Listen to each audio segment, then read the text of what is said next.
Welcome to the 2025 Cross Labs Workshop, New Human Interfaces. So this week, we have a really exciting deep dive into, well, new human interfaces. And you've probably seen our workshops before, but this year we have a special twist to our workshop. And that's because we have most of the time a hackathon. So rather than having panel discussions and doing talks every day this week, instead, we're going to start and end our week with really inspiring talks and ideas and seeing people's projects from experts who are exploring new ways that humans can interact with technology. So with us today, we have some people here in the lab, and of course, we have you all online as well. And while we're only going to stream a few days this week, do not worry, because it's going to be really exciting. So with that, I'm going to first hand it over to Olaf, who is going to chat a little bit about what Cross Labs is and about new human interfaces. And then we'll come back and I'll introduce the week and a little bit about the schedule today. Amazing. Thank you, Alyssa. Welcome, everyone. It's nice to have you over here virtually, and some of the days of the week, some of you will be joining us in person. It's our first hackathon event that is a part of our annual workshop. This is our annual occasion to just invite you in the labs and see one aspect of what we are doing every day. And tonight, it's going to be about interfaces. So maybe before presenting what we do at the labs in terms of that, I won't speak for too long, maybe give me a few minutes. I want to place this into context a little bit. It feels like we, life, have been interfaces for a long time. And we are interfaces and everything in between. And I guess first we have interface with our own substrate, which is, the universe's physics. We have parasitized it, we have used it, we interfaced with it in order to sort of extract the free energy from it and self-replicate our own structures and knowledge in the molecules and more complex structures that form us. We have used lipid membranes, we have used very complex things that we have assimilated. So looking at nature really helps. Looking at endosymbiotic relations from mitochondria, chloroplasts, everybody knows that from school, but those are actually very impressive examples of tools that we have interfaced with and then assimilated. And we tend to think of tools as something that is separate, but very soon they become part of us or extensions of our own selves. So other examples are superorganisms, things like that. So collections of cells, social cells, social insects. All of those are examples of things that are extending our notions of agents, and we extend and we become this larger thing very often. And as we move into humanity, kind of part of the universe's history, I think we have a sort of major set of inventions that we also assimilated into that are part of us humans. And of course, I want to talk about language, writing, I guess, and mathematics. Writing equations, mathematical notations, and scientific method itself. All of those things have had huge repercussions on who we are. And all of those are also interfaces, and the more recent one being the invention of computers, and first mechanical into microchip-based substrates that we are interfacing with, first with command line, and more recently with very impressive graphical user interfaces. And this is within my generation to have seen this sort of transition. But still, it's very primitive. I guess I have a keyboard of my iPad here, and this keyboard, well, how primitive an interface is this for something that we are very impressed with at the end of the day. Certainly, we can do better. So this is our week here. We're here to look at very impressive, leaps in designing new interfaces. And of course, at Cross Labs, we combine this through AI Cross Compass, our sister company that is developing amazing AI-assisted methods, including the very impressive one is AI-assisted coding, of course. And we are rapidly integrating into this new way to create things. How amazing that we are now programming with other agents. But it can't be the end of it. There are many ways in which this is going to first be very impressive as a tool, and then we'll probably re-assimilate it as part of our own selves and extend it somehow. So I want to take a few minutes about how I guess all of this should feel very natural, right? An interface is supposed to be sort of intuitive. That's what people say. What are the natural intuitive ports channels for a human? And I guess how is it that you can translate between the language that your mind speaks, your sort of cognition at many levels, and how, I guess, the machine or whatever you're extending to, your prosthetic, if you have a prosthetic arm, how do you translate what you want into the prosthetic? And it would be about control, of course. You want to control your robot arm, but you don't want it to be very difficult. You don't want to control every aspect of it. When you play an instrument, you play the piano, you don't want to be controlling every micro thing. You want to be thinking about the music. You want to think about the higher level goals that you're trying to express. You don't want to microcontrol every aspect. So there is a part of it that is meant to be intuitive, and there's part of it that should really extend you as an agent. I see that we have one of our guests here. Welcome. Make yourself at ease. And I guess, yeah, there are many ways that we can design this to be better. The very impressive one nowadays is the emerging brain-computer interfaces. Very impressive, I must say.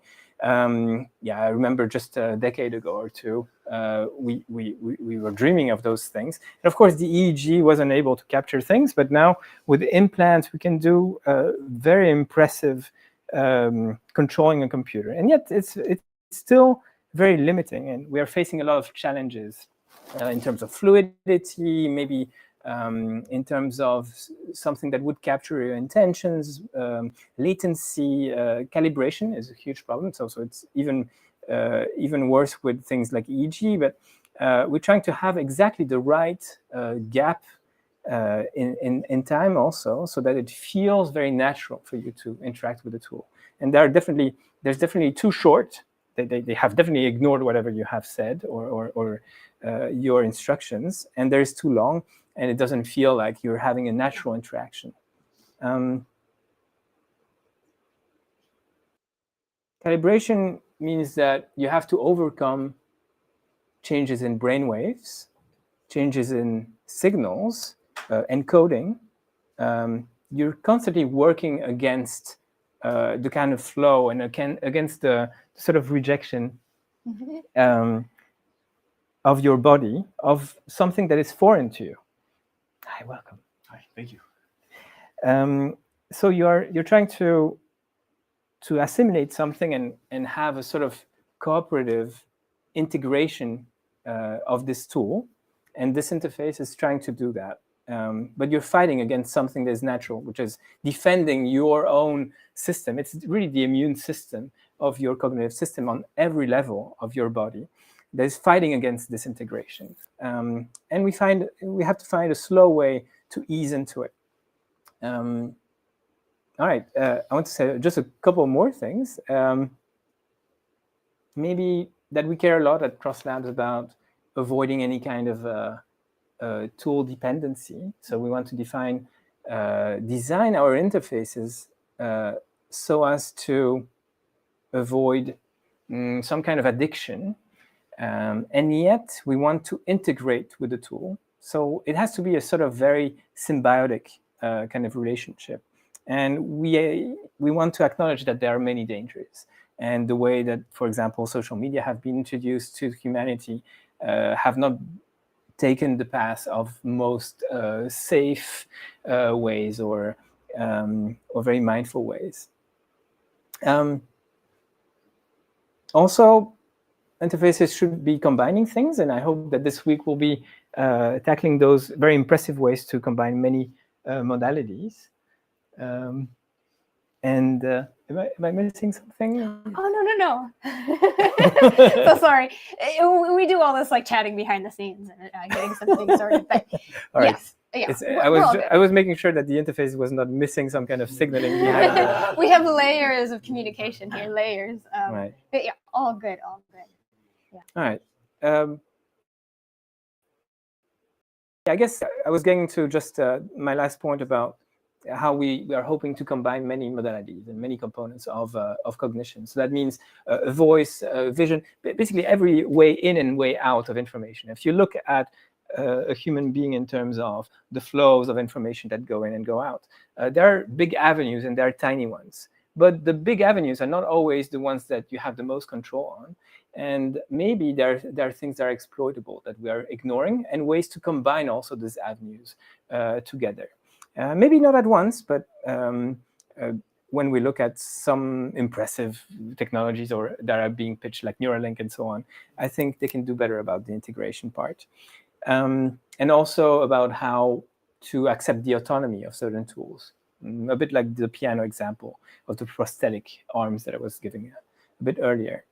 And at Cross Labs, coming to that, we were very proud to be in this very unique position, I think, in Japan, but also worldwide. There are not so many entities that tackle all three aspects of artificiality, as in, so first, I guess, artificial intelligence, right? Machine intelligence, building autonomous machines that mimic human cognition intelligence.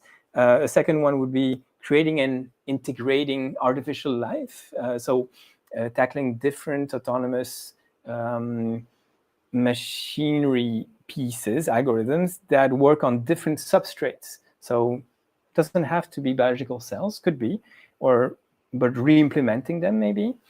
It could be something very different, like water or anything. Many things compute.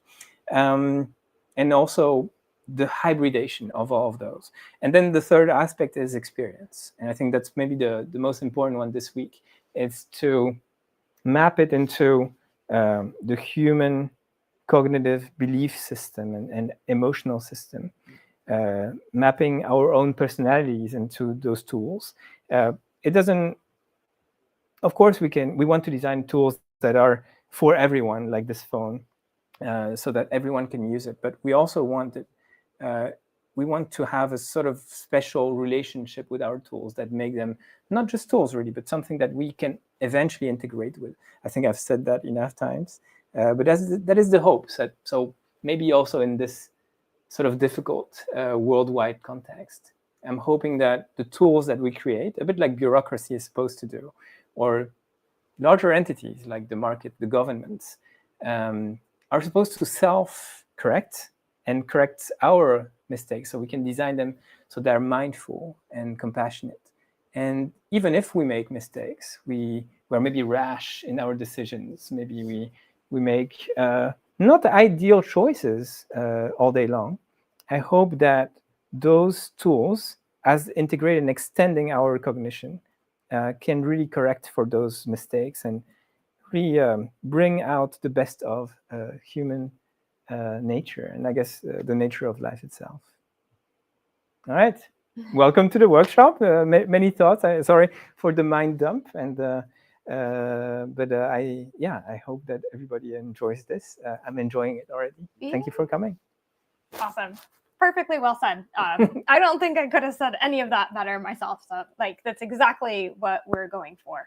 So many different aspects to consider in lot of nuanced things. And but that's what we want to do when we this week when we focus on the projects during the hackathon, is we really want to stretch our imagination in terms of like, what does it mean in order for a human technology symbiotic relationship.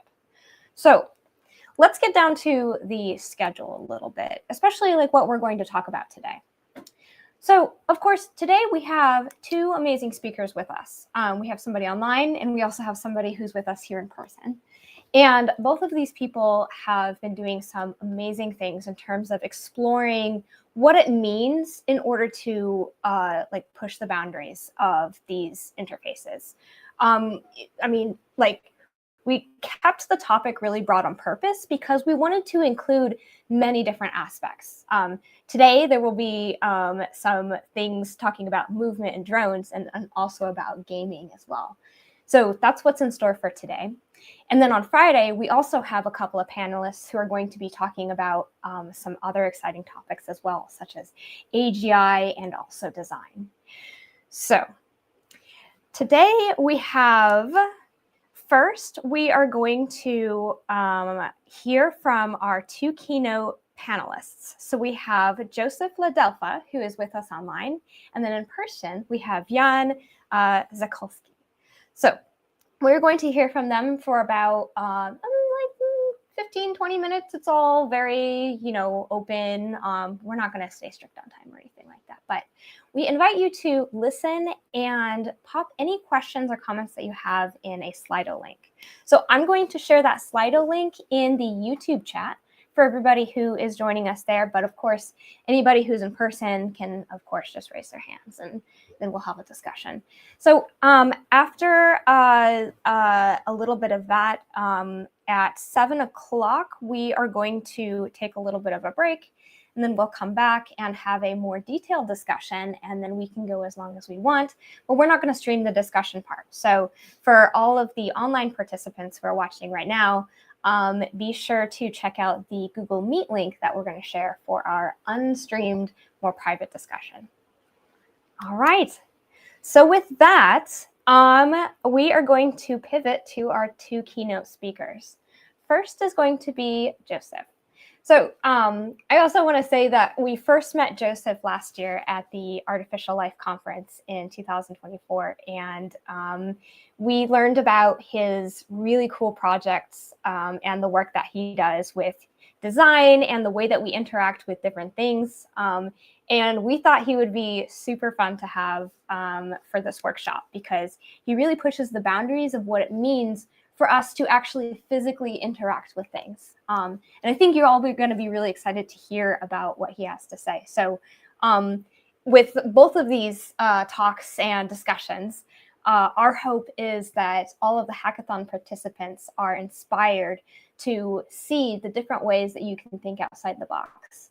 That way, during the middle part, the main part of the week, our hackathon participants can really think like, okay, we saw this kind of thing. What can we do with that? Like, how can that inspire me? All right, so shall we go ahead and get started? All right, so let's go ahead and go to Joseph. The floor is yours.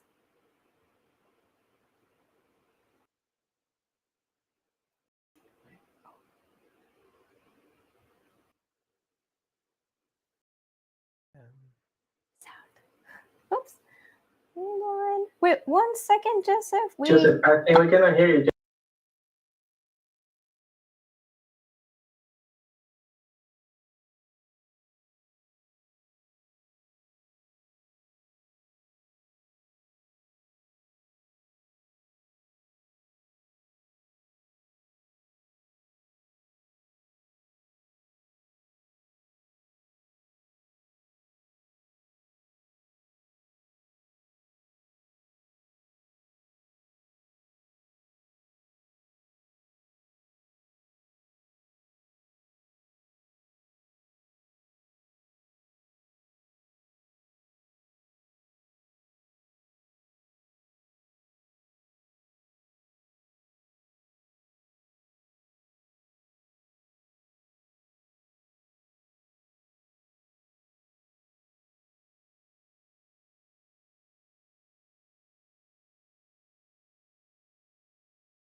Nice to meet you. Yeah, nice to have you in person. Thank you that you made it. Yes, thanks for coming. My dad's Polish. Your dad. Yeah, I'm Close Swedish. enough. Yeah. Close enough. You're Swedish. Yeah. My Swedish is not as good. No. You're Polish. You Polish? I'm just my dad. Okay. I'm Belgian. Okay. Yeah, we can hear you, Joseph. Or Joe. Right, I'm going to share my screen now. Perfect. Awesome. Yay. You can't see it. I guess that's one problem at a time. Mm-hmm. Yeah. Okay, how about that? Can you see my slides slides? for 6 years? Yeah. Yeah. Let's see. We are working on it. We see you and we hear you. And then we'll see your slides soon, I'm sure. Okay, they're on my screen, and I'm sharing. Mm-hmm. Right.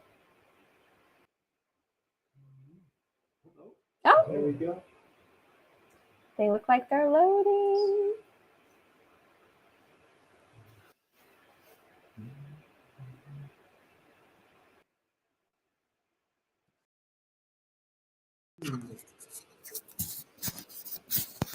In the meantime,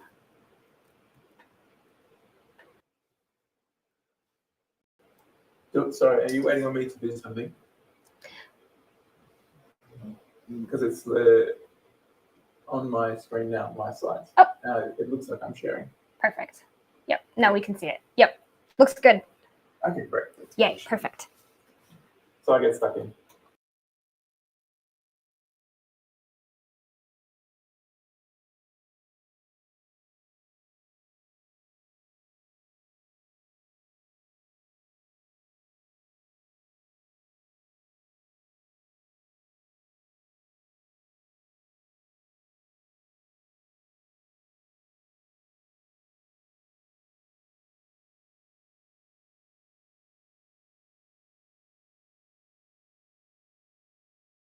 Channel like this, my profile. Actually, before I get started, it's 7. Is it 20 minutes for both of us or 20 minutes for just me? Time it either, so you're good. Okay, cool. Okay. Yeah, so I'm from Australia. I'm in Australia right now, actually, for a conference, a human-robot interaction conference.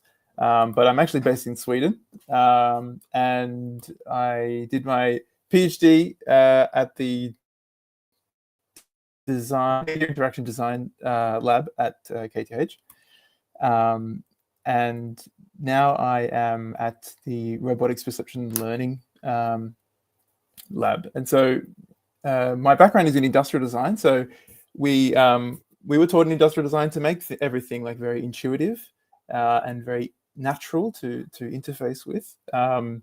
But I kind of got a little bit over this sort of stuff and realized I felt like I realized its real limitations in a way. And so this talk is going to be kind of like maybe pushing back on intuition. So this is like, for example, sometimes you end up designing products using the design method, but going in these funny directions. Like this is some sort of device that's used to crush rubbish in your bin so you can like waste more stuff. And I'm thinking, like, should I be doing this, or is there something more to this, like intuition at all costs? So now I'm doing this industrial postdoc in robotics lab, at a robotics company called BitCraze, and also at a robotics lab at KTH in Stockholm. So BitCraze, they make tiny little drones. They're like flying Raspberry Pis.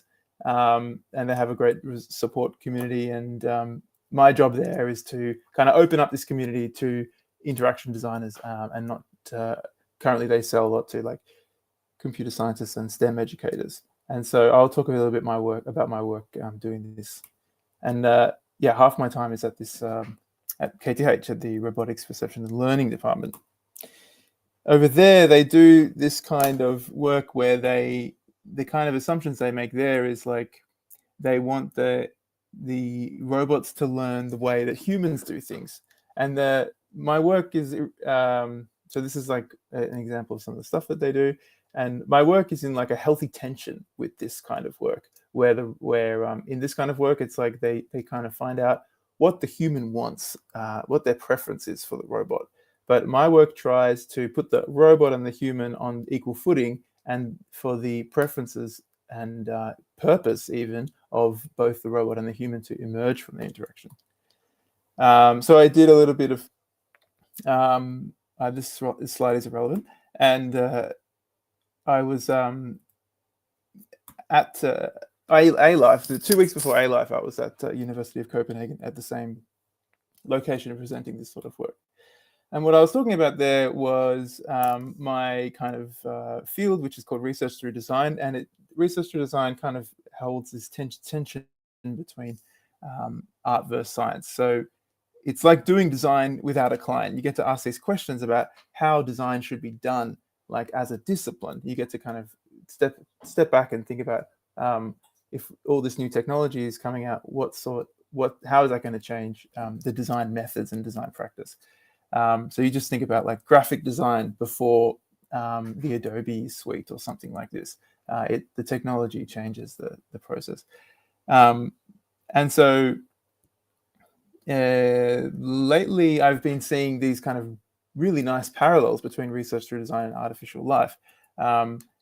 So in artificial life, you have the adage, life as it could be, but then research through design, we say design as it could be. And so on this superficial level, there's a parallel, but as I looked further and further into it, there's a little bit more interesting parallels around open-endedness and emergence. And so if you're interested in doing this sort of reading more about this, I recommend watching this documentary called Permission to Muck About, which is about research through design. And then there's a little bit more of a heavier book called Making Design Theory, which they feel have a good gradient. And then this is the book for you.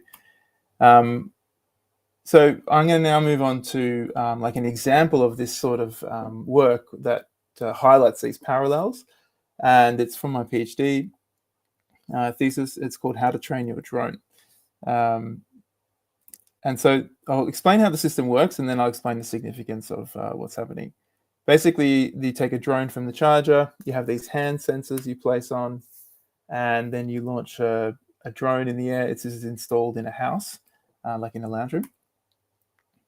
And what's happening is at the beginning, the drone kind of spins around and it cannot sense you. Whatever you do, it is numb to your sense. But if you hold your hand still, it will actually turn to look at, it will actually turn to face your hands. And the reason it's doing this is because you are kind of creating a space where the drone can feel you. So here it is an example. Here is at a different angle. And I've got a diagram up here to show you what's happening. So what has happened when you hold your hand still is that the drone saves in its memory. So we're kind of emulating this process. The drone saves in its memory the location of your hands relative to its body. So and then if around those points is like this kind of virtual sphere.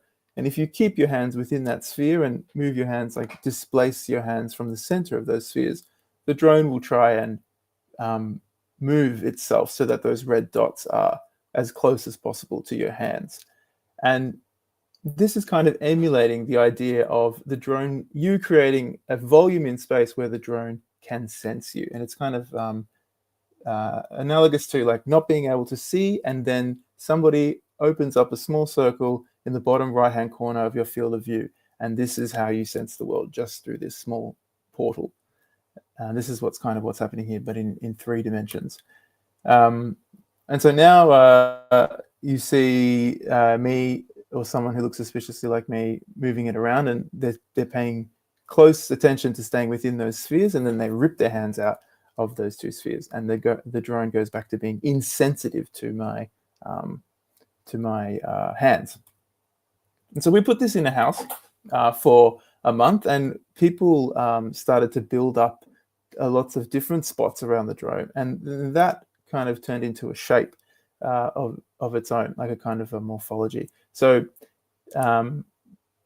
at this stage of at any point in that whole time that they were interacting with the drone, they had two options. They could put their hands back into that red area that you saw, like, and make it an active point and move the drone around, or they could rip their hands out and make another point. So you're kind of fashioning the sense, the drone's sense of sensory field with your hands. And so this is a plot of 3 people who used the drone for a month, and you can see they've got very different shapes. And in my thesis, I kind of argued to think of these plots as living creatures. To help you along the line a little bit, I kind of made them look a little bit more like something from the deep sea, with some sort of crazy sensory apparatus and different sensitivity to its environment in different areas. And so what you end up with is kind of drones that have sensitivity on either side of their body. So the glowing ball here in the middle is representing their body. And so you can see here with this orange one, there's like sensitivity on one side and sensitivity on the other side that's like very dense, but then very sparse everywhere else. And so that allowed you to kind of interact with the drone in a very nuanced way, close to the drone, but on the far away from the drone. It was quite rudimentary. And this, I think I've got some footage later on. Yeah, so this ended up being like very kind of consequential to the behaviors that emerged between the drone and the person. So I remember I said that there was not one person controlling like the drone, in the sense that, while this person here, Tom, his actions of like placing, his actions of shaping the sensory field of the drones were intentional, but the resulting interactions were emergent. And so he wasn't, if we sat him down at the beginning of this talk, he wouldn't, at the beginning of this study, he wouldn't have been able to tell you that he was going to do this with it. And so that is the kind of contribution, I think, of this work, is that when you start working on this lower level, like shaping the sensory field, or in future work, shaping the actual action potential of a robot, then you allow this kind of more creative and divergent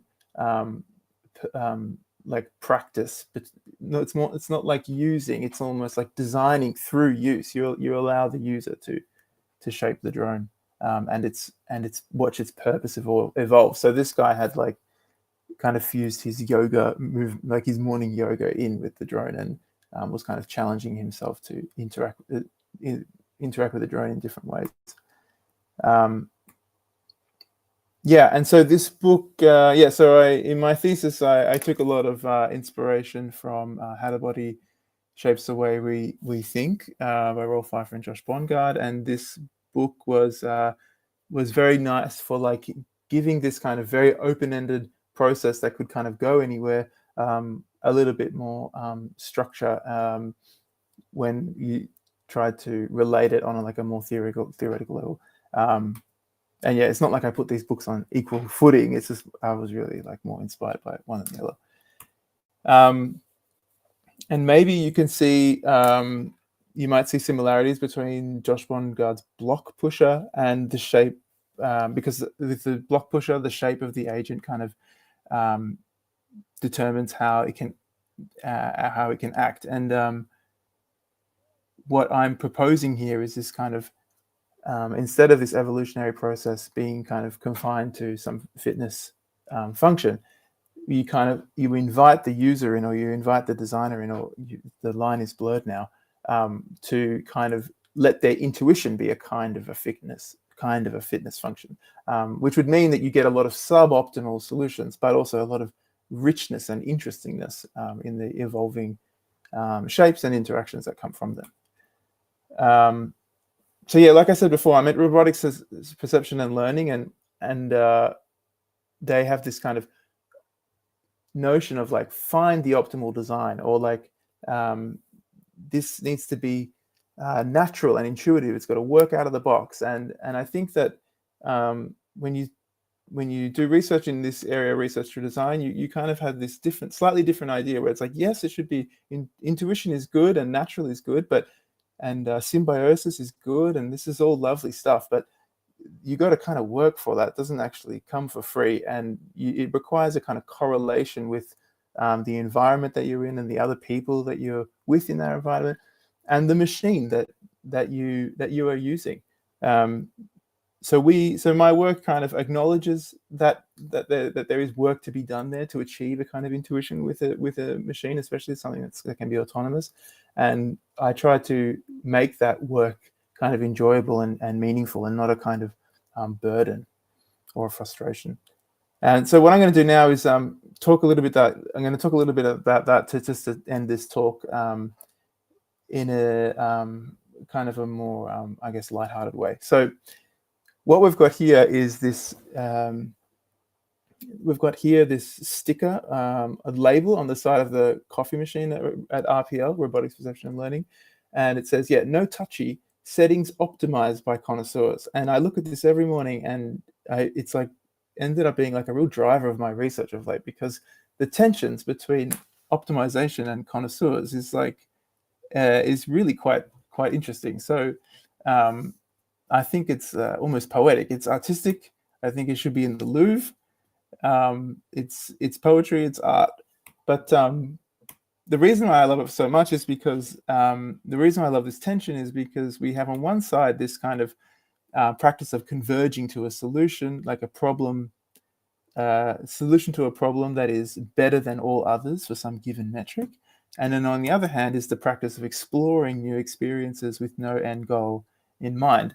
And so, as you saw with the how to train your drone, a lot of my work is like trying to allow the user interpretations to drive the human drone mapping, almost like a fitness function. But I guess it's hard to call it a fitness function because it's very hard to reduce these. They can be quite intractable in some senses, or in a lot of senses, really. So coming back to this slide where I said research through design is like you get to question what design is and how we should do it. Like I said, I was in. It brings me back to the industrial design stuff. So when I was an industrial designer, there was like a idea of that you want to design something for a group of people, and we're pushing back on that idea that it should be quick and painless. We're pushing back on the idea that there is some optimal design for a group of people and you ship it out. But instead, what we want to do is take this approach or develop an approach where we consider the user as a connoisseur of their own situation. They know the people in their immediate context. They know the machines, and they know the environment and the different cultures that come with it, and all of this. There's a lot of situational knowledge that comes with the user that no expert model, no textbook would ever be able to tell you, because it's just there. It's just in that particular environment. And so if we can leverage their situational knowledge about the environment and the people in it, then they can go on and kind of shape this kind of nebulous or nebulous thing into something that is kind of similar. It's still green, but it's evolved, or it's kind of grown or cultivated into the context, and its purpose is kind of emerged, or the way it does its job is emergent and very well matched. So some sort of the stuff what we are doing is this idea of rich problem solving. This is the way we take like this approach is like to solve a problem in a bunch of suboptimal but very rich and sometimes absurd ways. But all of these, like for example here, all of these agents can locomote, but they do so in a lot of different expressive ways. And so like I said, we want the user to be not a fitness function, but to kind of bring their intuition, bring their aesthetic preferences into the equation somehow, even though they're not able to be formally modeled. And so we see this as like one way of doing this is like porting some of the stuff in a sim to the real world to be interacted with, and then putting it back in the sim. So you're kind of jumping the sim to real gap, but in this kind of cheat way, because you're not trying to make the simulation and the real world exactly the same. It's almost the opposite. You actually want the sim to diverge for you and offer some crazy stuff to the user, some surprising things that get them thinking and reflecting on what they want, and kind of even creating new preferences, because often you don't even know what you want until you start engaging, and then what you want emerges. It's kind of how a lot of aesthetic appreciation works. You start off liking wine. First of all, you choose between red and white, which one you like best, and then the more you learn about wine, the more of a nuanced understanding you have, and the more complex your palate becomes, and so forth. So yeah, we think that moving between the real and the simulated world is a really nice way to do this. And I think I'll stop it there because I've been going for 15 minutes. I'm just looking past a few slides. There's a little bit more about the method, but I think if it comes up, I can go back to these slides. Just a quick shout out to all of my academic family. And if you want to know more about my work, you can go to cafecharjo.com. And yeah, thank you very much.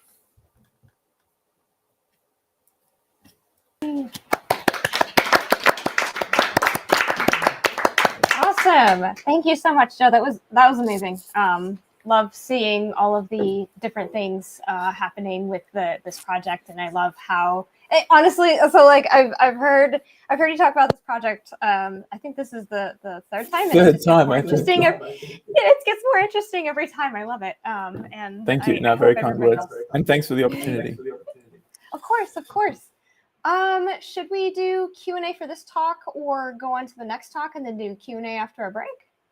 Maybe a few questions. A few questions? Yeah, let's do a few questions. By the way, everybody who's online, you can use the Slido to pop them there and we'll see them. Otherwise, yeah. Question? Is this the mic? Oh, yeah. Yeah.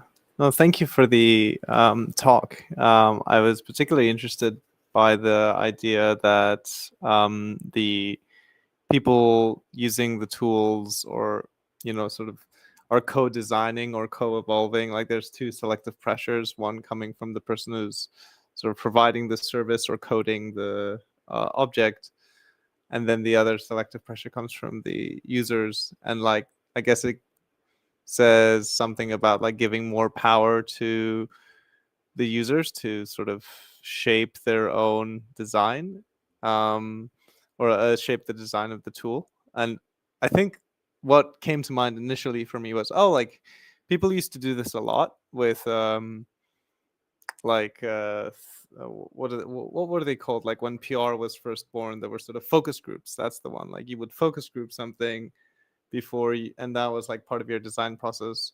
But are you suggesting that we sort of, in order to make the design landscape more diverse and sort of give a particular design of a product sort of like a different interface depending on who it's interacting with, like we need to develop a more open-ended way of co-designing a product? I don't know. Initially I thought to myself, this could be like solved with focus groups, but then that always leads to kind of one design for one product that's just distributed amongst many people, and you've used a very small sample of opinions and then used those constraints and distributed it to the masses.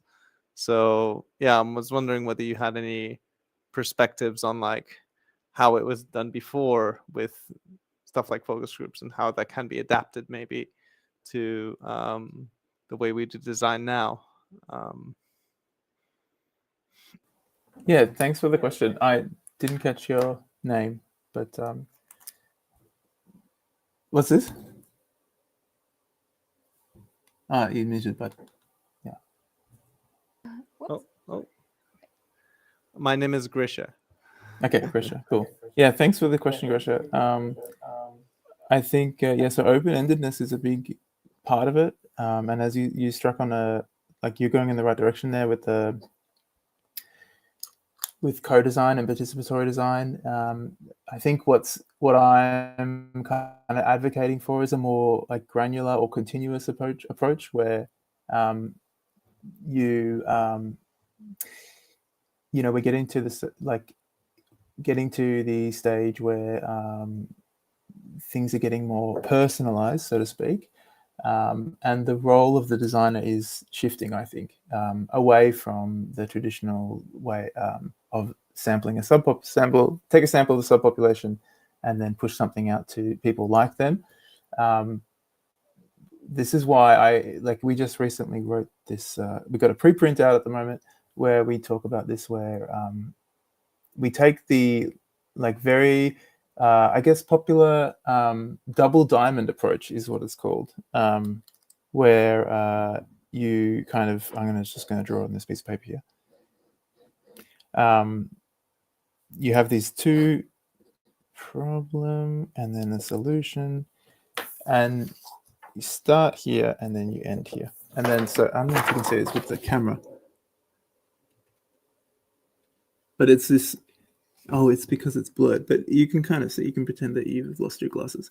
So you start here and it's like, you have this problem and then you start to diverge and think about the problem, what actually is the problem. And you go and talk to people and try to learn more about the problem, and you're just taking a very divergent body of information. And then you have to converge again to go back to the client and say, okay, this is the actual problem that we want to solve. And then you diverge, then you start working on a solution, right? And you diverge again, and you start looking at all these wacky solutions, like what happened in the 70s, what happened before they had plastic, how do they do it in, how did they do it in other countries, and then you got to converge again.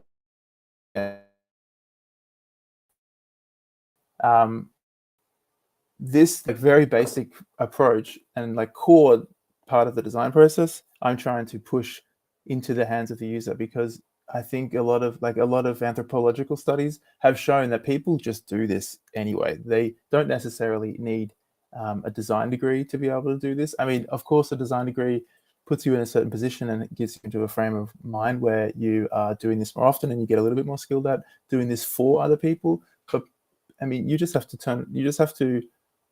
look at how people organize their home and have preferences on how things should be organized, or have preferences on how they should be dressed, or how they organize their week, or how they don't organize their week, to see that there is an inherent process in each individual that is not being kind of tapped into and fed into the evolution of any evolution of a semi-autonomous machine.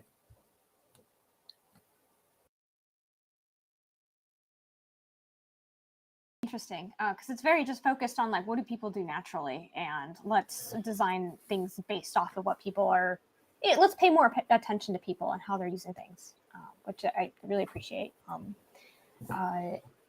Anybody else? Yes.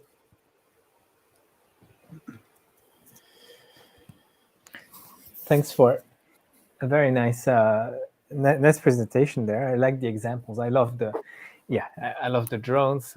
Part of my thesis was also on that kind of stuff. I love the emergence in drones, which is what you presented in particular. I have a question about the accidents, the emergence itself, I guess. Yeah, I guess you mentioned how body shapes, how we think by Rolf and Josh. I guess Josh has also worked recently on polycomputation, right? So how certain substrates of computation can compute in a very different way from what we're used to, right? So that made me think about how you can have secret languages sometimes. So if you make a good friend, after a few years, you talk with them in a very different way, and you don't use normal English anymore, or whatever language. You have your own secret language, right? It's the same with experts, like you were mentioning. You have a bunch of experts. In the end, they use their whatever tools of creation not in the normal way. They use them, maybe they hold their violin the other way, or whatever is weird. They do their thing, right? They have become intimate. I think it's about intimacy. They have found a way to behave in a better way, in a secret better way that is not the normal way the interface has been designed. I really love that. My question is about accidents. So is this about how evolutionary methods usually work? So you make a lot of trial and error, and then because you have explored and you can now exploit into this specific branch that works, that hasn't been discovered before, is it how it works, or is it about bottlenecks like autoencoders, things like that? Like so because you had to simplify, you had to compress, now you have more richness, sort of a Cambrian explosion of discovery. What is the mechanism behind that makes it work for, I don't know, for those drones control, whatever creative act? Does that make sense? So what is is it accidental, or is there on top of it, is there a way that you can design, push for those secret language to emerge? Yeah, I think that's kind of where I want to move with this work. So How to Train Your Drone, for all of its richness, no one ever asked anybody to do anything specific, and there was no task involved. And even though the users, the co-creators ended up demonstrating quite skillful acts,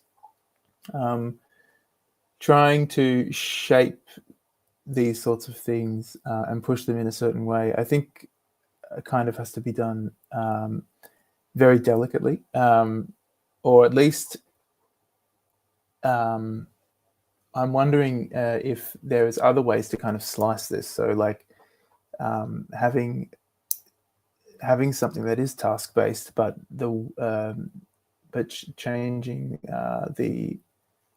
changing the way it computes, or the way it senses, or the way it acts, as a way of exploring how the task should be done. Because if you start to introduce a task, then what you also start to introduce a way the task should be done, and that brings with it like disciplines like that have been established and have rules and things like that. Whereas when you're exploring, sometimes you're exploring within how the task should be done, but then sometimes you're also exploring. It's almost like sometimes you're even inventing a sport and then getting better at it at the same time. So it's also a way, like we say that this is we would like in the design interaction design community, you would say like this is a general, like you're kind of design futuring, you're inventing jobs that don't exist yet, you're inventing ways that interact that don't exist yet. So they're too immature to even be measured, or to be even called a bottleneck, because there's no metric to hold it against. And so how you swing that dial, I think, is or where you put that slider on is very continuous. And I think that at the moment it's quite a blunt tool, like in terms of it seems to be on or off. You seem to be completely open-ended with no task, or then very task focused. And I think ways to blend this would be like, I think also ways to blend this would be very interesting, but starting from the ground up, like not thinking like I did in my thesis, which was like taking two heuristics and trying to mesh them together and things like this. I mean, like, how do you do this on a practical level? And then and I think the method would evolve from there. I really like that. Just that made me think of how Demis Hassabis was recently talking about how design of games themselves, rather than solving them with AI, was the most important thing that we have to focus on next for AI. And also we just talked, Martin and I, before the meeting started, about one of our projects here at Cross Labs, where we study how to transfer beliefs and knowledge and you want to extract the knowledge from experts, a bunch of experts, but maybe you don't want them to solve the problem directly. You want to sort of learn those beliefs that they hold, and then from that compute that is emergent, then use that to solve it. And that's much like designing this new space, like you were saying. Yeah, I really like that. Let's talk about that later. I don't want to delay things. Yeah. Oh, totally. I think, Thank should we do one more question from online? I think we'll do like real quick, one question from online. So Paul has a question. So he says, it's becoming more common these days to use LLMs instead of humans to measure interestingness or aesthetics. Did you consider this to see what might emerge?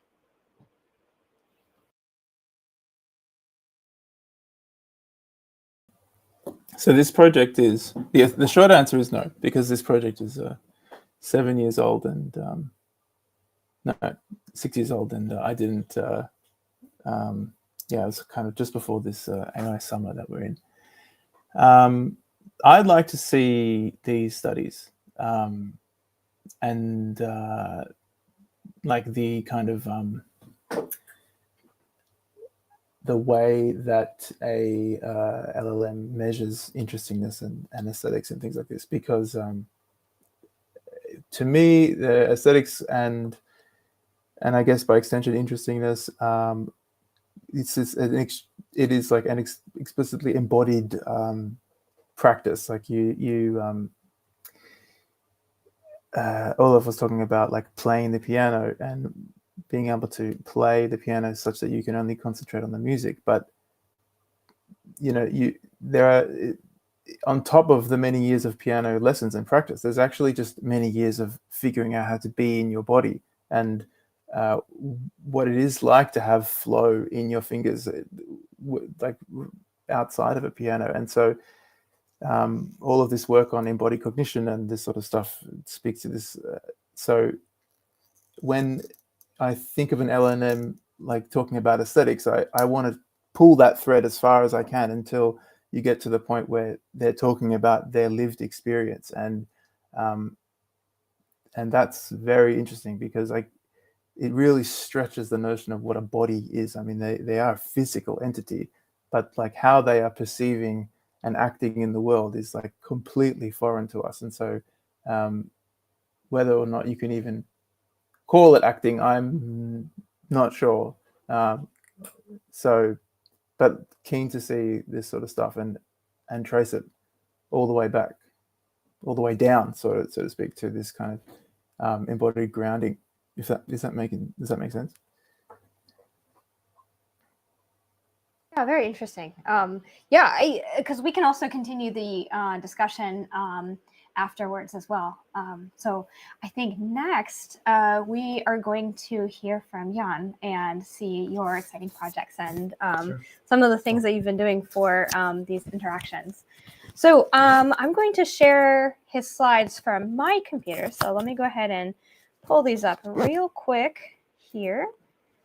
Da-da-da.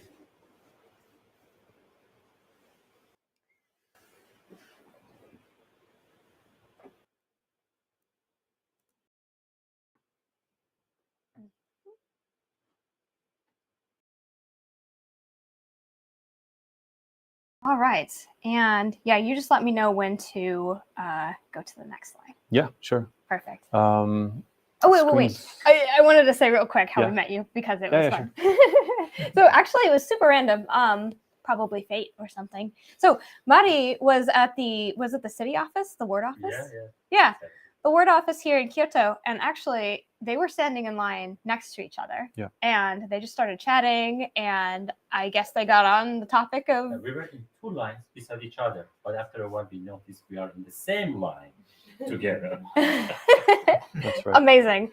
So they started chatting and talking about what they do. And then it turns out, actually, Jan was like perfect to bring to this workshop because it's like, hey, we have this workshop coming up. He's like, you guys, I found like this perfect speaker. Like we have to invite him into the workshop. And he's like, Don't scare him though. Like, so we chatted with him and learned a bit more about what he does and all of his exciting projects in gaming. And so we're really excited that he was able to join us last minute. So thank you so much, and we're super excited to see more. So, all right, Thank you. Floor is yours. Okay, nice to meet everyone. Thanks for having me. Everyone online as well. We were talking about interfaces, interactivity as well, and I make video games where interactivity is like basically the defining feature of that medium. So I thought I would be talking about how to interface with video games, which is my job. So next slide. So my name is Jan. I'm from Stockholm, Sweden. I've been in Kyoto now for 5.5 years. I've always been making games, toys, web pages, drawing, just making stuff my entire life. I was making animations and games very early, learning to code on my own, and I've always kind of just learned by myself. I didn't go to school for these things. I was just kind of experimenting and finding my way myself. Since 2008, I've been a 3D artist. I was focusing on advertisement, music videos, stuff like that. I was also a director and a producer for a while. But in 2016, I switched to interactive art, so to speak, games. And since then, I've been working on games for different consoles. I've also done arcade games, multiplayer games, both as a programmer and also as a team leader, producer, just kind of everything. It's basically indie game creator. So that's a little bit about me. This will be a very quick presentation, I think. It's very to the point. So we can go to the next slide. So I thought I'd talk about controllers, which is like kind of the base level interface between the player and the game. So video games kind of exist at the intersection of many different fields. We have art, we have music, there's obviously programming and tech, there's designing of the tools that are used to play the game, and it's a highly kind of commercial endeavor. So everything needs to be designed in a way where it appeals to at least the crowd that you have in mind for your product. So at the same time, because games are an entertainment product, they have to offer something new, something interesting, something that kind of gives people this wow factor, which means you have to create something that hasn't been seen before, hasn't been done before, but at the same time, you need to let people who are maybe not in the industry be able to interface with the game. So you're creating something that's quite complex, systems-wise, but then you're selling that to people that walk from all walks of life, right? So this kind of combination of complexity while being accessible to anyone is a very interesting problem, and it's a crucial part of making video games. So to make a game then, to interface with a game, you use controllers. There are many types of controllers, but they all solve, in my opinion, the same problem, which is they minimize the time and the friction between what the user wants to do and the result that they get from their action.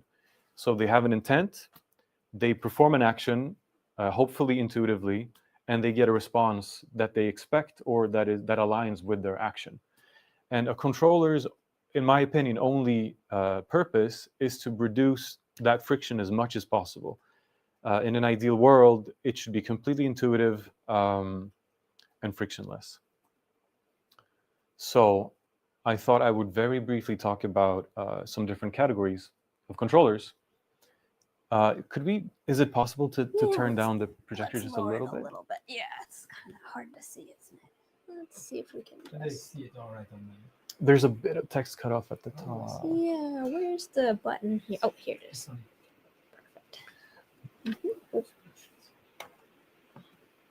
Wait. Press. It's hard to press for some reason. Sorry, I see you're balancing that thing very precariously. Oh, there we go.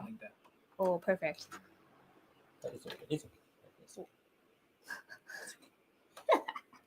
That's good, as long as we can see Better. it.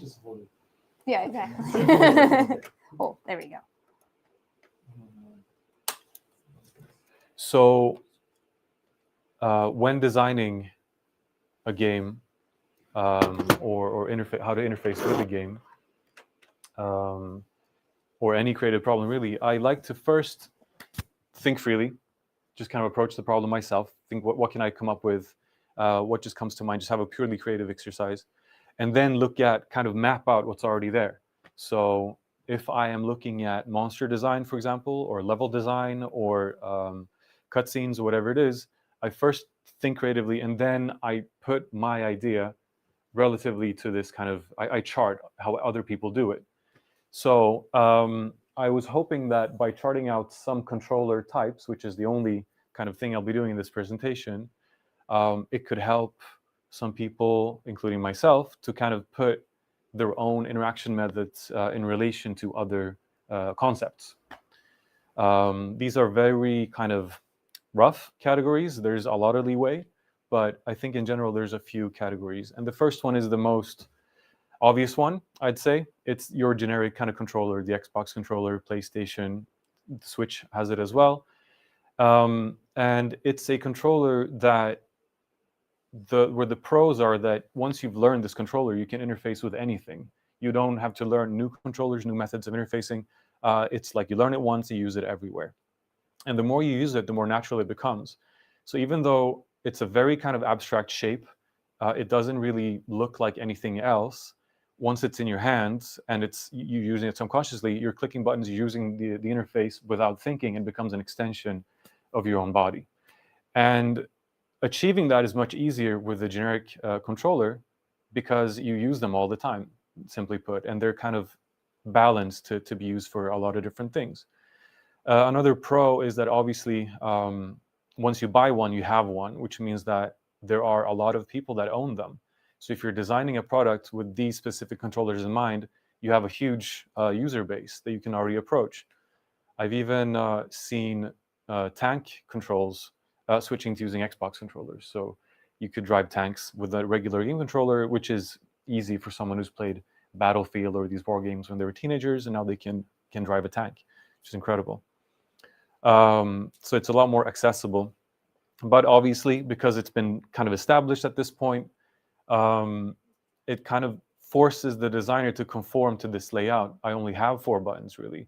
And every layer I put on top of that adds complexity to the user. So if I need more functionality, maybe I need to hold one other button down as a shift modifier and then press another button. Now I get more buttons, but now the user has to kind of learn more layers to this to the standard that they've already gotten used to. So it kind of makes you conform your game to this interface, which possibly limits creativity in some cases, but in some cases it actually improves. It helps you being creative because it kind of forces you to make a choice. Be like, this is what I have to work with. But the obvious biggest con is that it doesn't work with games that for some reason require a very specific controller or interface. If there's any questions at any time, please jump in. It's very, very open. So if there's no questions on this or any comments, we can move on to the next one. And then we have bespoke controllers, gimmick controllers. They're fun, they're eye-catching, and they kind of challenge your idea of how can I interact with entertainment. They used to be a lot more popular in the kind of Wild West days of video games. You'd have all these wacky controllers that would twist and turn and were only used for one specific game. There was a conga drum controller back in the day. It was only used for 2 games. I bought it because it was fun. It has a very strong kind of novel experience kind of factor to it. You've never used anything like it before. And for people that resonate with that, with novelty, it's a good product to sell. It can also be made to specifically work with your product. In my case, games, but whatever it is, you can have exactly the buttons and the layout that you need, or the functionality. Maybe you need gyros or joysticks or whatever it might be, sensors. They're custom built. That also means that if you're making a game, a simple example is that when you're making shooter games, it's easy to put the weapons on the right side of the screen because I think most people are right-handed. So your arm is there, the weapon is kind of aligning with your arm, and when you click, it feels like your arm extends into the weapon on the screen. But if you want to move that around to have several weapons or move things to the left, you kind of break that standard. But with a bespoke controller, you can build something that literally corresponds to what you see on screen, which is extremely useful. The obvious downside to this is you need to learn each one individually. And that's tough, especially if they're complex. And you really want them to have some complexity, otherwise what's the point? If it's very simple, then you might as well use a generic controller in many cases. But if it's complex and new, a lot of people aren't going to put that time in, really. And those who do become fans.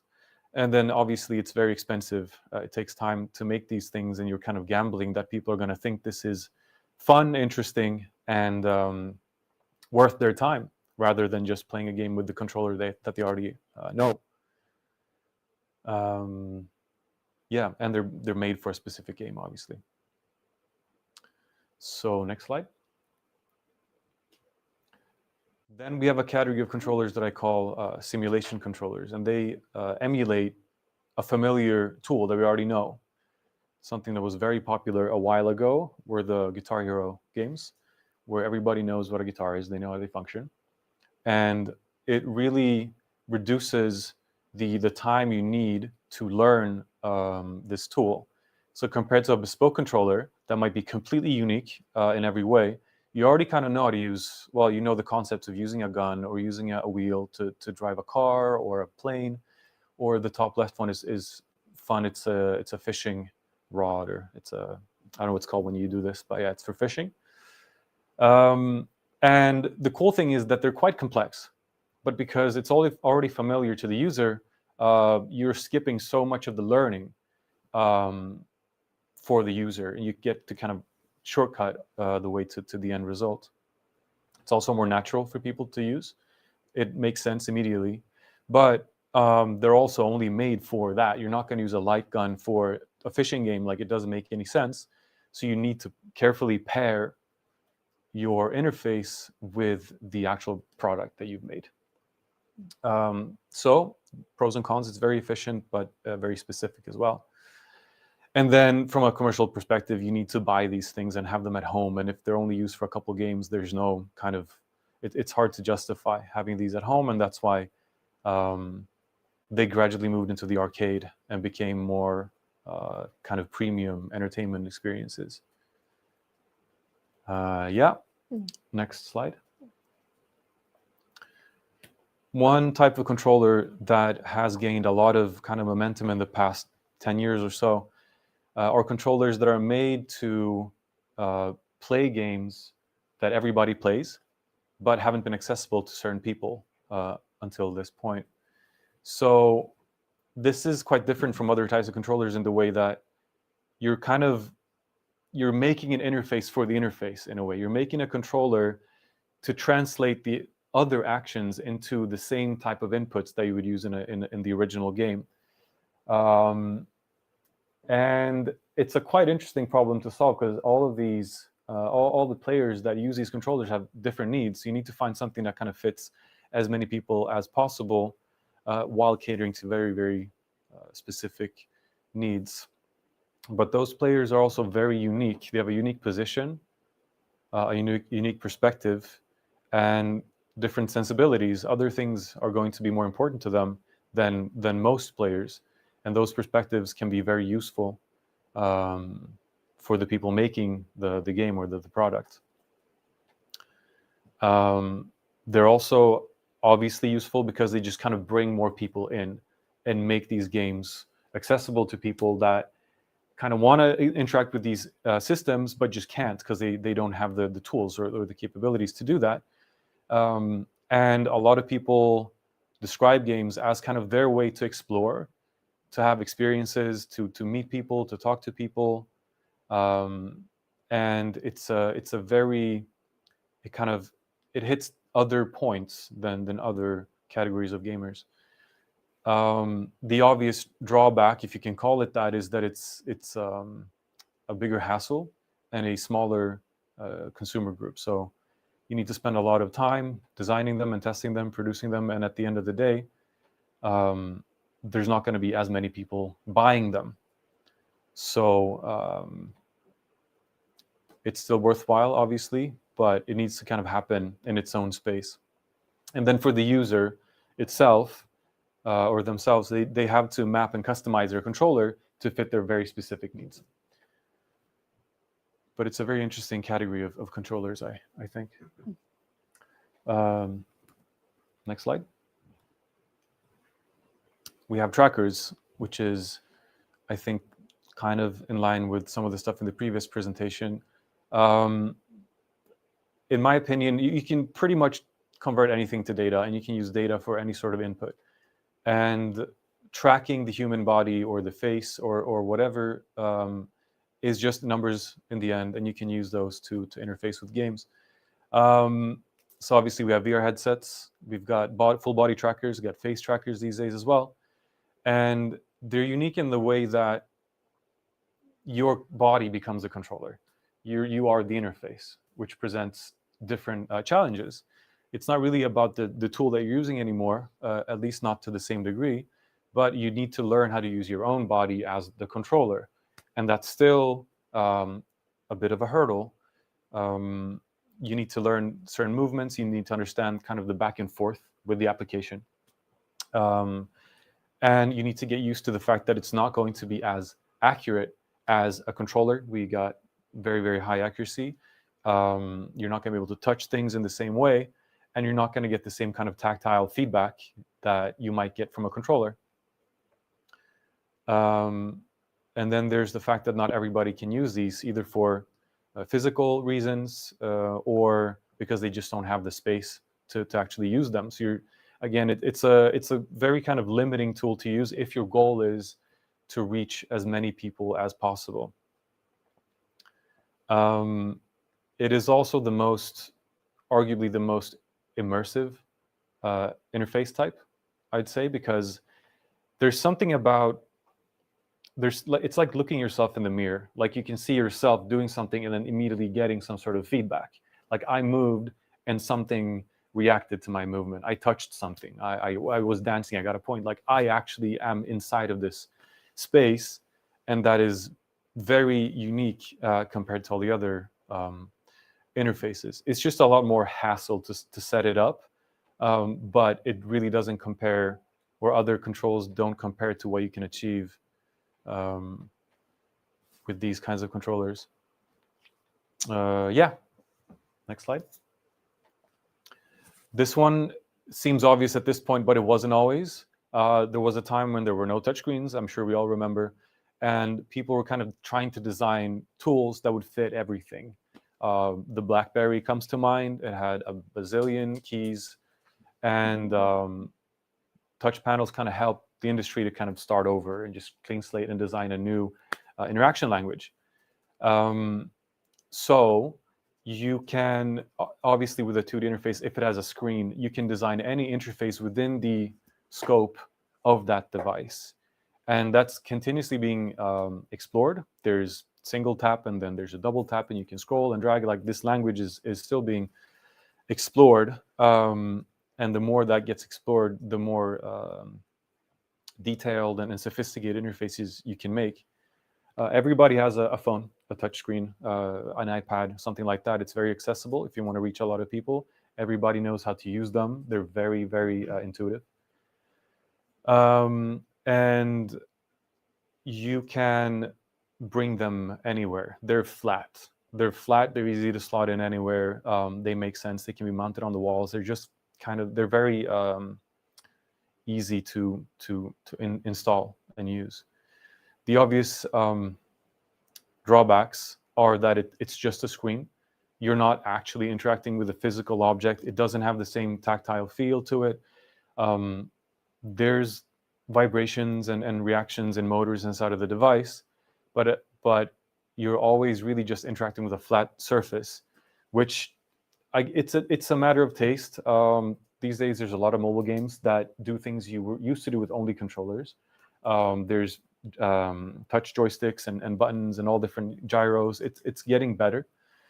But the fact of the matter is that you are limited to this kind of this square area, and we still have quite a bit of input delay. It might seem like a small detail, but for certain types of interactions, having 0.1, 0.2 seconds of delay can make a huge difference in the experience as a user. It feels slow, it doesn't feel tactile, it doesn't feel responsive. And certain projects, I made a card game where you kind of hide cards behind your fingers, but it didn't really work because you move your finger and then the card kind of slides after. So you would see the cards. It was an experimental little thing, but it showed me that input delay is a huge factor in these kinds of devices. Yeah, next slide. And so those are, in my opinion, the main categories. And then you can combine these, obviously, in different ways. The Wiimote on the left, I'm going to assume that not everybody is familiar with it, but it's a motion controller where you can point at a screen. It also has a gyro, so you can kind of twist and turn your hand. So it's a tracker, but then it was designed to be based on a TV remote. So it's supposed to be familiar to a casual user, which is why the actual interface of the Wii was made to be like a channel kind of display. So you're choosing your channel. You're not choosing like which menu you're going to go into. You're picking which channel you want to watch. And it brought in a lot more people that, to that point, had only watched TV and never really interacted with games. We've got there's a ton of generic controls that add some sort of twist. The top one actually adds a twist where each half it moves separately, and you can use them in racing games to do different things. And what I like about it is that it adds a different dimension to a format that you already know, but it's not so bad to learn. There's no kind of cognitive overload you just twist the controller, you can do something new. There's similar controllers with small steering wheels and whatnot, but it's essentially a normal controller with something. The PS5 controller at the bottom, they've got the little touch panel at the top that you can use as a pointer device. You can use it for typing and other things as well. And on the right it's an experimental controller where the panel detects physical objects and reflects visuals based on that. So I guess the idea is you get best of both worlds in a way. It's an experiment, but still, I think it's good food for thought. So there's many ways to combine these different categories. And then next slide. And finally, there's a huge community of people just making wacky controllers as just a purely creative exploration. If you're familiar with a game show called Bit Summit in Kyoto, there was an entire almost floor dedicated to these controllers that had I'm not going to say they didn't have any points, but it was more about the expression than the actual controller or trying to appeal to an audience. At the top left, the controller is that you're scanning barcodes. The top middle one, they put a Wiimote, a Switch controller inside of the toilet paper roll. So when you roll it back and forth, there's a toilet paper roll on the screen that you're kind of trying to roll down this kind of puzzle maze, where the goal is to get the roll to this salaryman, this office worker who's on the toilet and needs toilet paper. The next one is the console, that little Famicom, the NES, is the actual controller. So you had to slam the cartridge to jump in the game.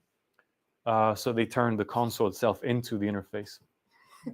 The bottom left one is an art project, I'd say. You're using the actual the spray bottles and whatnot, toiletries to interact with the game.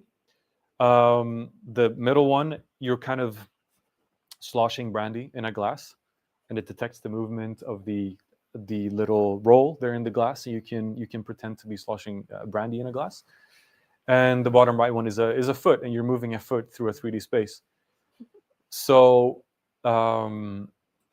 these are obviously not made with a purely commercial goal in mind, but the top middle one has actually been released on the Switch because it's so easy to make. You just need a toilet roll and a piece of cardboard.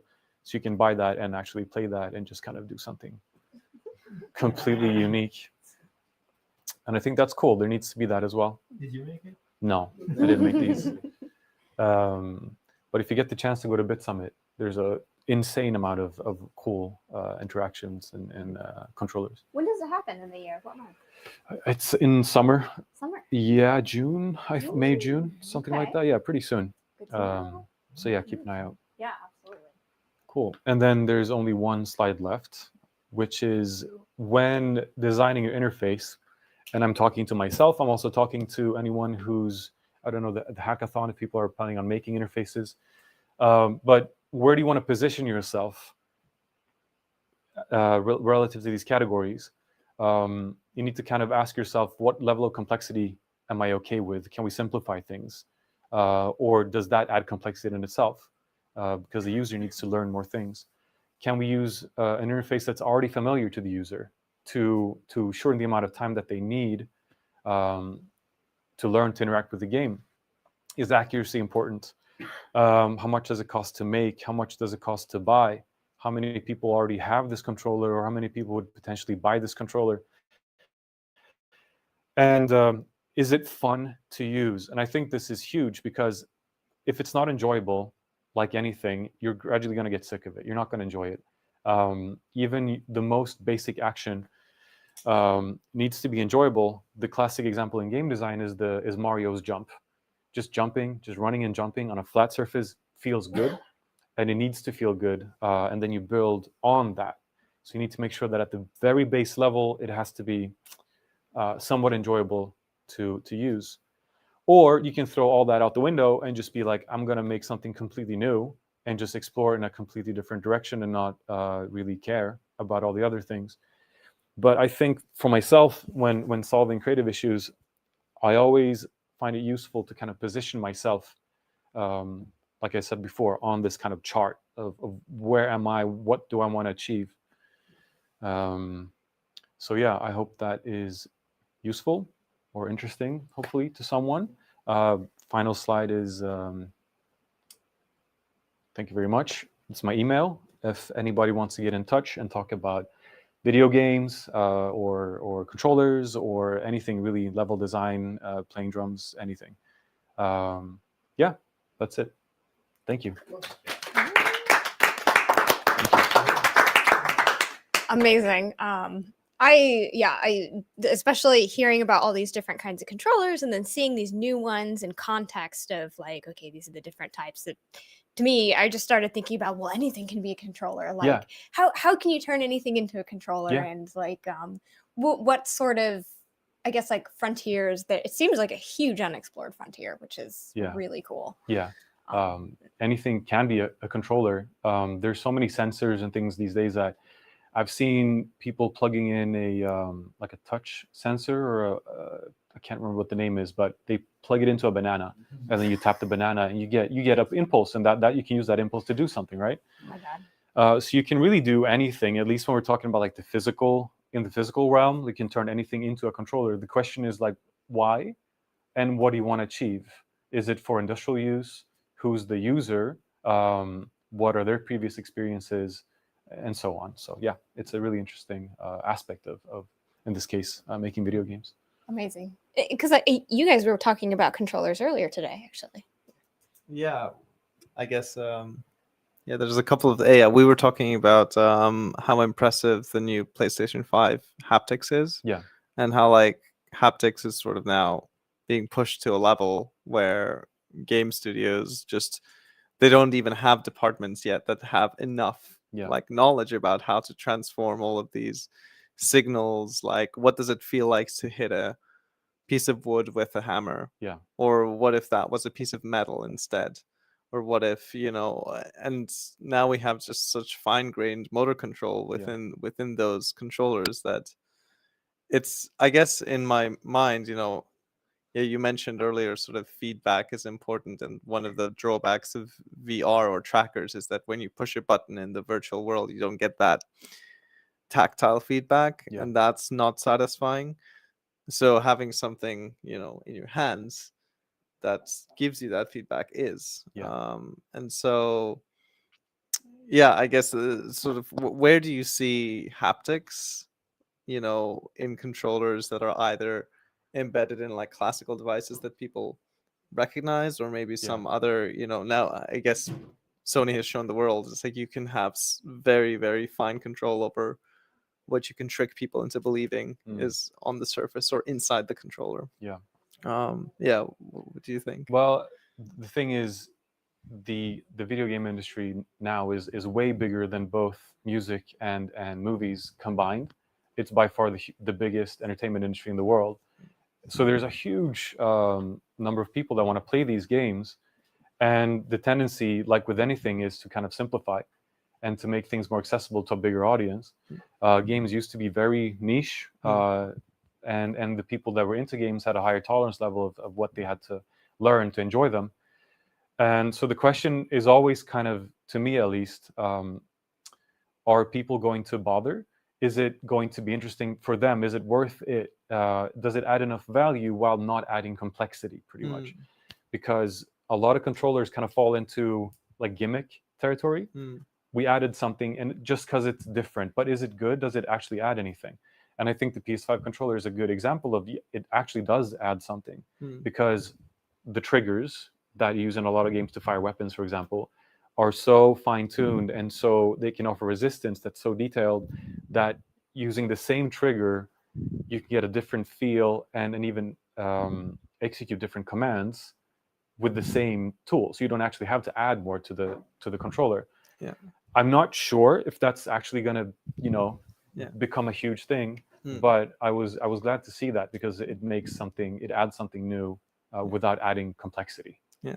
Adding to what you just said about what people are willing to learn or not, like how nebulous is that question to the video game industry? Because sort of from day-to-day experience, I find that the industry is quite heavily biased to people who already know how to use, like at the very least, like 2 analog sticks simultaneously. Yeah. So there's like amongst my friends group, there's like 2 broad categories of people who know how to move the camera around and like move at the same time, and people who just cannot and just look up at the ceiling whilst moving like straight. They do one input at a time. They move the camera and then walk, and then move the camera and then walk, and then tap. And somehow, if you haven't done that in the generation growing up with video games, it's just very hard. So that category of people usually goes, like, I don't want to, you know, learn how to use this controller, and I'm going to focus on a type of video game that doesn't force me to use the camera and walk at the same time.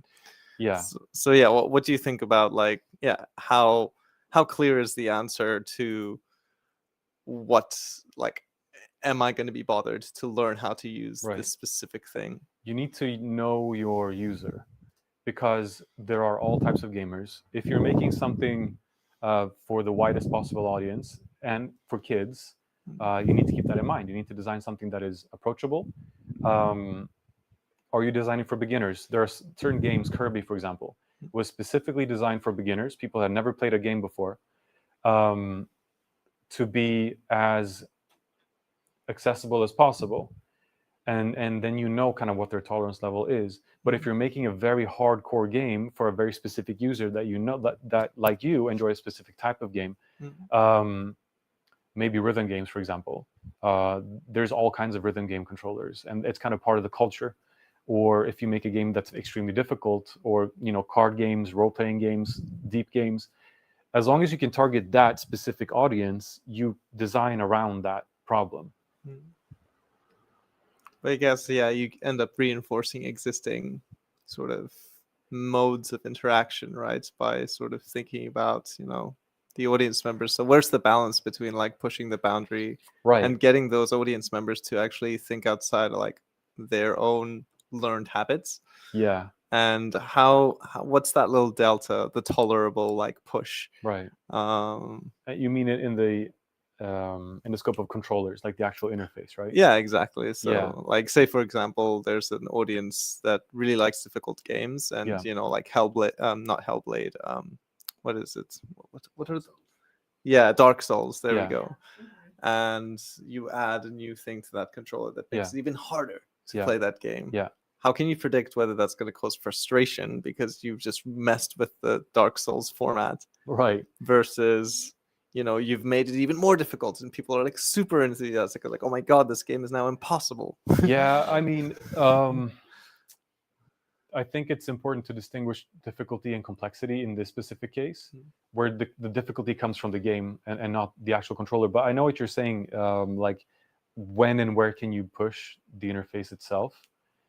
And I think if we're talking in broad terms, like mainstream, it's a very gradual change, hopefully.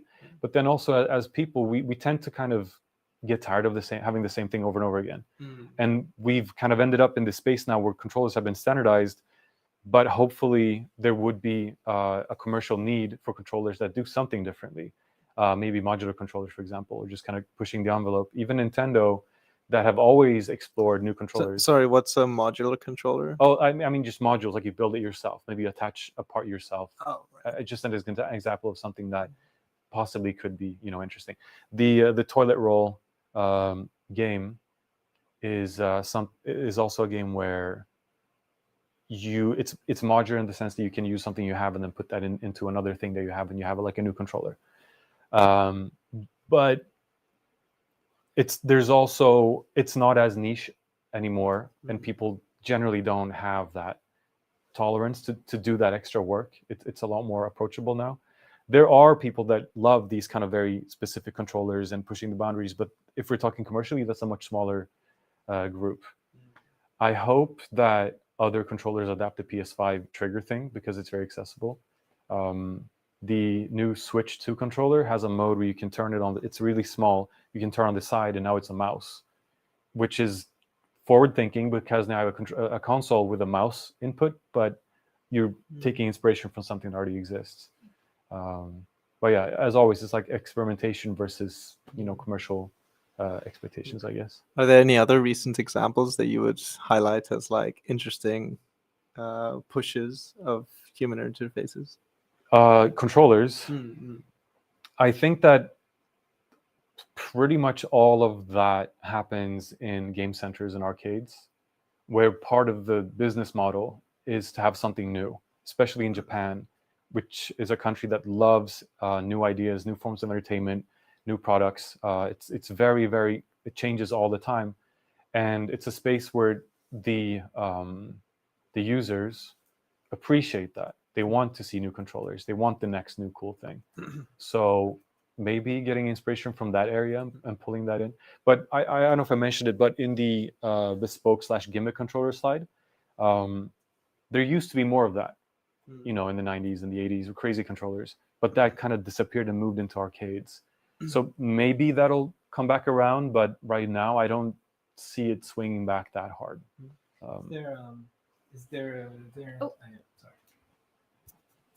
Is there something in the bespoke thing? So I see gimmicks, and those have sort of disappeared slowly. They're in arcades, but there's a lot of modding your own controller, right? So changing the button, like, and things that you can see that, especially in local Japanese consoles, there's a lot of that culture, right?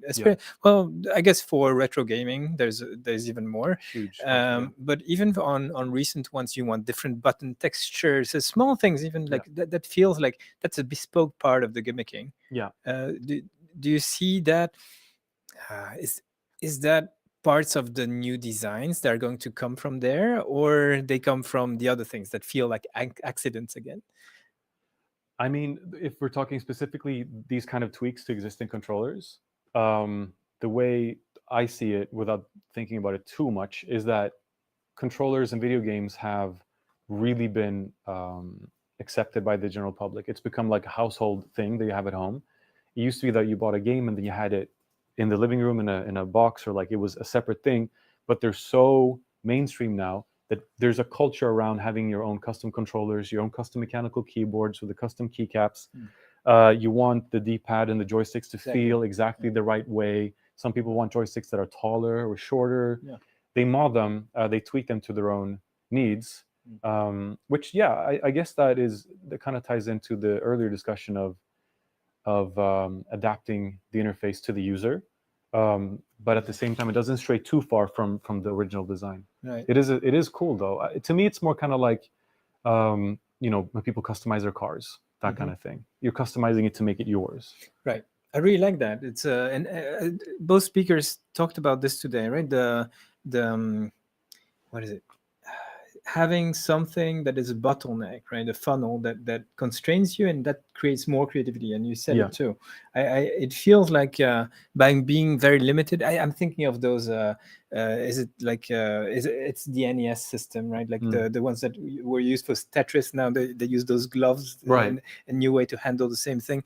Same for fighting games. You have weird ways to hold the controllers. Yeah. And those are the same controllers. They just are very creative, holding them upside down and things like this. Yeah. It feels like progress is being made this way rather than inventing. I like both ways, right? Yeah. I just wonder how many eggs we have to put in each basket to Sure. be very creative in Yeah. terms of our next game experiences. I wonder, could you go back to the accessibility slide? Do I have that picture still? Yeah, so the bottom left controller, the base module is the white box with the two black pads, and those are buttons. So it's really just a box with two huge buttons. But then, so it's made by Microsoft, and then they also make these accessories where you can basically create your own controller. So there's controllers maybe for your eyes or for your tongue, or for people that don't have 5 fingers on a hand, or they need to use their feet. So that's a modular controller where you put the modules in yourself and it customizes. And especially for certain types of games that people are very into, like competitive games, people want to squeeze out like the optimal controller for me, and key mappings and stuff like that. So yeah, I guess that makes sense. Like the more popular this gets, the more customers there are. Just like with customizing your car or whatever it is, there would be more options to customize and kind of build your own. Yeah, I really like that. Yeah. Perfect. So I think at this point, we are going to go ahead and take a 15-minute break. And then so hackathoners who are joining us online, you have gotten a link to Google Meet where we will continue the discussion later. So look in your email and then you can join us there and then we can continue discussing. But for now, let's go ahead and take a 15-minute break. We will come back at Japan time 8:05, and we also have a whole bunch of food. I'm starting to smell it. I'm like getting so hungry. So okay, but for everybody else who's watching on YouTube, thank you so much for tuning in today. This was so much fun. We absolutely loved having you all join us online. And please feel free to reach out to us at Cross Labs and also directly to the speakers if you have additional questions too. All right, so in that case, we will see you on the next stream. So be sure to check out our website for the workshop, and that's at crosslabs.org/new human interfaces. All right, see you later this week. Bye, and see you later, hackathoners, in 15 minutes. Otherwise, bye.